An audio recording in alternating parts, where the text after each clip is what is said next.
Lens के साथ इसको डिस्कस करना चाहूंगा। और इस मैग्निफिसेंट इवेंट, इसमें कोई शक नहीं है। $140 मिलियन खर्चा आ रहा है उस पर। और बल्कि इस पे बात करने से पहले मैं मोदी साहब ने जो वहां पे इस सेरेमनी का ओपनिंग जो चीजें थी उस पर उनकी स्पीच बड़ी सुनने वाली थी। उन्होंने कहा this is not an opening of a mandir, this is the beginning of a new era. उन्होंने कहा कि यू मार्क द 22 जनवरी 2024 को इस लैंडमार्क डे, इस न्यू बिगिनिंग।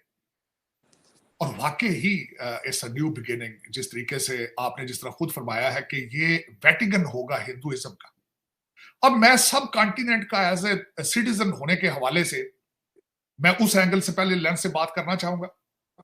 देखिए, बाबरी मस्जिद बनी, उसके नाम से जाहिर है कि बाबर ने मस्जिद बनाई, 1524 में बनाई उसने। राम की जन्मभूमि 9000 साल पुरानी। और यहां पे ये मुस्तरद बात नहीं है, लेकिन मैंने इसको ऑनलाइन इंटरनेट से ही मैंने देखा है कि जब फॉरेन इन्वेडर्स यहां पे आए उन्होंने 60,000 मंदिरों को तोड़ के मस्जिदें बनाई।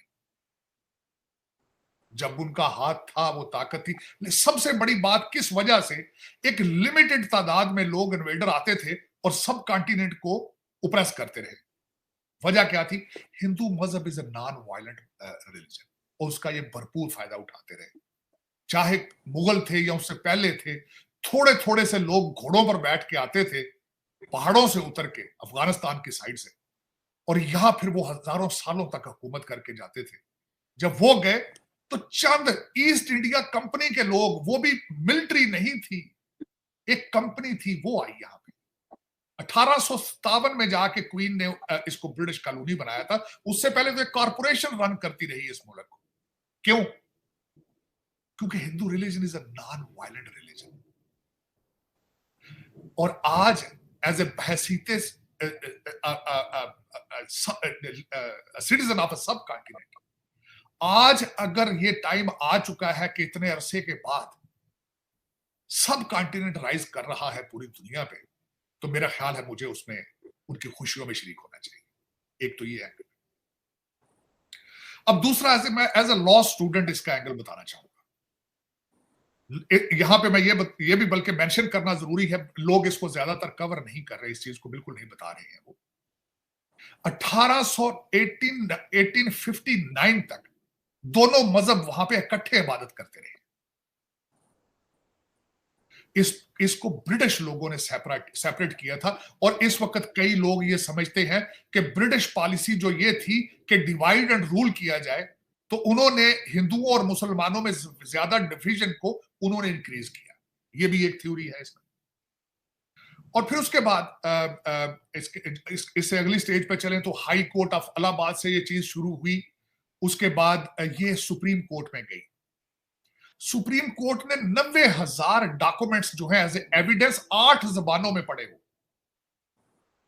तब उन्होंने कंक्लूड किया कि this was a birth place of Ram. ठीक हो? उसके बाद फिर उन्होंने वहां से 25 किलोमीटर दूर एक फासले के ऊपर एक जगह दी है जहां पे उन्होंने कहा कि आप अपनी मस्जिद बना लें, और वहां पे बना रहे हैं मस्जिद। बल्कि यहां पे आपको इंकशाफ ये करूंगा कि लोग नफरतों में आते हैं तो बहुत ज्यादा आगे चले जाते हैं। मैं समझता हूं कि बहुत गलत बात है। This is a 21st century. इस सेंचुरी के अंदर नफरतों की, अग्रेशन की, दहशतगर्दी की गुंजाइश मौजूद नहीं है। जब मैं पढ़ रहा था इसके बारे में, उस मस्जिद को बनाने वाली कमेटी के जो हेड है शेख साहब, इस बीजेपी के मेंबर है। तो ये जो लोग ज्यादातर समझते हैं कि शायद BJP is anti Muslim, anti Islam और सब कुछ, ये भी एक प्रोपेगेंडा है मेरे ख्याल में। अब इससे आगे चलते हैं कि अयोध्या के अंदर वहां पे एक बड़ा, सबसे बड़ा मंदिर बन रहा है, इसमें कोई शक नहीं है। $140 मिलियन उसमें लग रहे हैं। 7,000 लोगों को वहां पे बुलाया गया है। 3 लाख से 5 लाख लोग उस सेरेमनी के अंदर हैं मौजूद, और वहां पे 1 लाख यात्री पर महीने के वहां पे उसको वहां पे आया करेंगे। वहां पे इंटरनेशनल एयरपोर्ट बन रहा है। मैं आज सुबह आपके सेगमेंट से पहले ये सुन रहा था कि वहां पे 1 लाख रुपया पर नाइट होटल चार्ज कर रहे हैं अयोध्या के, और वहां पे एक vast majority of Muslims they are living there. नमस्कार दोस्तों, जैसे कि आपने वीडियो में देखा, अयोध्या राम मंदिर को लेकर पाकिस्तान में किस प्रकार चर्चा की जा रही है, किस प्रकार से रोज़गार अवसर वहाँ उपलब्ध होंगे, आने वाले समय में किस प्रकार टूरिज्म को बढ़ावा दिया जाएगा, अगर आपको इस प्रकार का वीडियो देखना पसंद है तो आप हमारे चैनल को लाइक, शेयर और सब्सक्राइब ज़रूर कीजिए और वीडियो को अंत तक जो लोग देख। कहते थे कि भगवान राम की मंदिर बनेगी तो आग लग जाएगा, भैया आग तो नहीं लगा कहीं। फूलों की बारिश हुई और दिया तो इतने जले हैं कि करोड़ों अरबों दिया जल गए हैं। और वो भी सिर्फ भारत में नहीं जले हैं, भारत में सिर्फ नहीं जले हैं, अमेरिका में जले हैं, इंडोनेशिया में जले हैं, फ्रांस में जले हैं, ब्रिटेन में जले हैं, इटली में जले हैं, डच में जले हैं, सऊदी अरबिया में जले हैं, दुबई में जले हैं। जिस हिसाब से यहाँ पर वीआईपीज, यहाँ पर स्टार्स, यहाँ पर क्रिकेटर्स, यहाँ पर बड़े बिजनेसमैन, यहाँ पर टूरिस्ट आ रहे हैं, अयोध्या एक इतनी बड़ी इकोनॉमी का स्टेट हो जाएगा जो अकेला अकेला भारत को, महाराष्ट्र जो सबसे ज्यादा जीडीपी दिया करता था, इकोनॉमी दिया करता था, उससे भी ज्यादा इतनी जीडीपी दे देगा जो 10 राज्य मिला करके भी नहीं दे पाएंगे। पाकिस्तान में कहा जा रहा है कि बाबरी मस्जिद तोड़ दी गई है। अरे आपके पास कोई प्रूफ है कि बाबरी मस्जिद के पहले वो मंदिर नहीं था? लेकिन वीएचपी, निर्मोही अखाड़े और जितने भी हिंदू पक्ष है, उन्होंने 3 डेकेड की लड़ाई लड़ी है और 500 वर्षों की तपस्या की है, बलिदान किया है, आस्था रखी है, विश्वास रखा है, श्रद्धा रखी है। तब भी 441 वेदों और ग्रंथों को आचार्य जी ने सबमिट किया था सुप्रीम कोर्ट को, और सुप्रीम कोर्ट ने कहा हमारी सरकार के पैसे से राम मंदिर नहीं बना है। भारत के 82.7% सनातनियों ने 2 डेकेड में 800 करोड़ से ऊपर राम मंदिर ट्रस्ट को डोनेट किया, और आज के दिन ही अंबानी के पूरे परिवार ने 2.51 करोड़ राम मंदिर ट्रस्ट को डोनेट। मैं वो मुस्लिम हूं जो भारत की मिट्टी पे नमाज पढ़ती हूँ, मैं वो मुस्लिम हूं जो गंगा स्नान भी करती हूँ और उसी गंगा माँ के जल से वजू भी कर लेती हूँ, मैं वो मुस्लिम हूं जिसके घर में ईद की मिठाइयां जो है वो हल्दीराम से और 56 भोग से आता है।